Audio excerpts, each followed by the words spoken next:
जहां पूर्वांचल में जौनपुर की लोकसभा सीट काफ़ी हाई वोल्टेज सीट बनी हुई है। इस तरीके से कहा जा रहा था कि समाजवादी पार्टी शायद धनंजय सिंह की तरफ रुख करे इस बार एक सीट और निकालने के लिए, लेकिन उन तमाम कयासों को, तमाम कयादों को आज अखिलेश यादव ने निरस्त कर दिया और पूर्व बीएसपी के बड़े नेता बाबू सिंह कुशवाहा को जौनपुर से चुनाव मैदान में उतार दिया। जैसे ही जौनपुर से खबर आती है कि बाबू सिंह कुशवाहा को चुनाव मैदान में उतार दिया गया है, तमाम धनंजय प्रशंसक का दिल काफ़ी मायूस हो जाता है।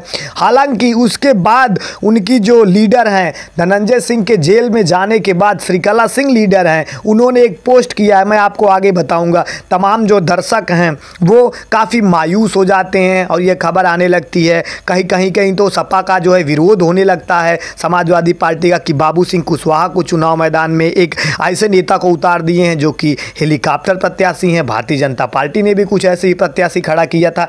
तो तमाम जो कयावतें थे आज समाप्त हो गई। इसी बीच श्रीकला सिंह ट्विटर पर, अपने एक्स पर एक पोस्ट करती हैं और बाकायदा लिखती हैं कि राजनीतिक उठापटक होने दो, हमारा एकमात्र लक्ष्य है लोकसभा 73।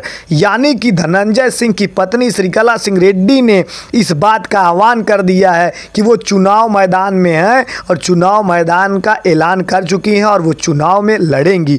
और दूसरी तरफ श्रीकला रेड्डी लगातार गाड़ियों का काफिला, जो धनंजय सिंह के गाड़ियों का काफिला होता है उसके पीछे 777 होता है, 9777 के नाम से मशहूर इस गाड़ियों का काफिला लगातार जौनपुर के लोकसभा क्षेत्रों में अब घूमने लगा है और मडराने लगा है। और जहां तमाम जो मुस्लिम बाहुल्य के बड़े नेता हैं उनसे श्रीकला सिंह की मुलाकात करते हैं, तमाम जो जनरल के बड़े नेताएं हैं उनसे श्रीकला सिंह रेड्डी बराबर मुलाकात कर रही हैं और जौनपुर की जो आबो हवा है वो अपने तरफ घेरने की ओर बिल्कुल लगी हुई हैं। अगर बात की जाए इस समय जो 3 प्रत्याशी हैं अभी तक, चाहे वो बहुजन समाजवादी पार्टी ने अपना पत्ता नहीं खोला है।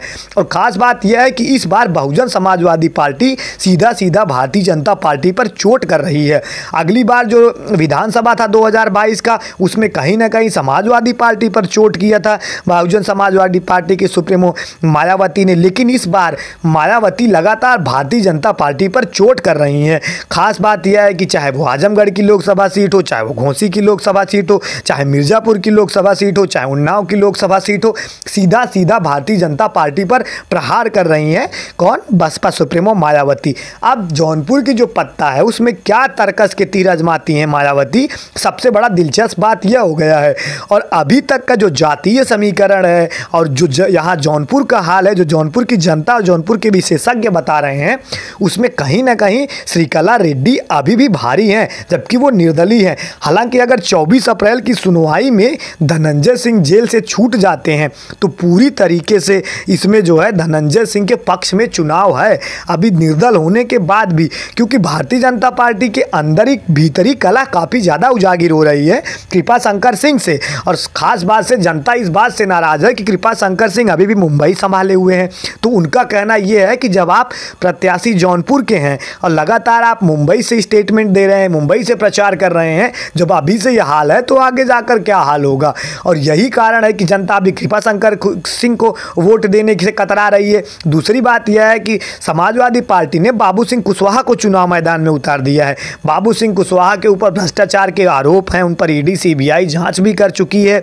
तो उस तरीके से जन अधिकार पार्टी के वो लीडर भी हैं, यानी कि निर्माता भी हैं बाबू सिंह कुशवाहा। हालांकि समाजवादी पार्टी ने उनको क्यों टिकट दिया ये तो अपने आप में एक चर्चा का विषय बना हुआ है। हर मुंह में यही चर्चा है, क्या समाजवादी पार्टी धनंजय सिंह या उनके परिवार को टिकट नहीं दे सकती थी। हालांकि अब तो ये चुनाव के नतीजे 4 जून को पता चलेगा कि कौन किस पर भारी है। लेकिन अभी की जो आबो हवा है, अगर वर्तमान में चुनाव करा दिया जाए तो धनंजय सिंह या उनके परिवार से खड़ा हुआ सदस्य यहाँ से जीतता हुआ दिखाई दे रहा है। और मैं बता दूं आपको कि अभी मैं कल से जो क्षेत्र का भ्रमण है, जो गांव से जाकर आप लोगों के बीच रिपोर्ट पहुंचाऊंगा। आप लोग हमारे चैनल को सब्सक्राइब कर लीजिए, कहीं मत जाइए दोस्तों। जौनपुर से पल पल की खबर आपको यहां मिलेगी सच्चाई के साथ।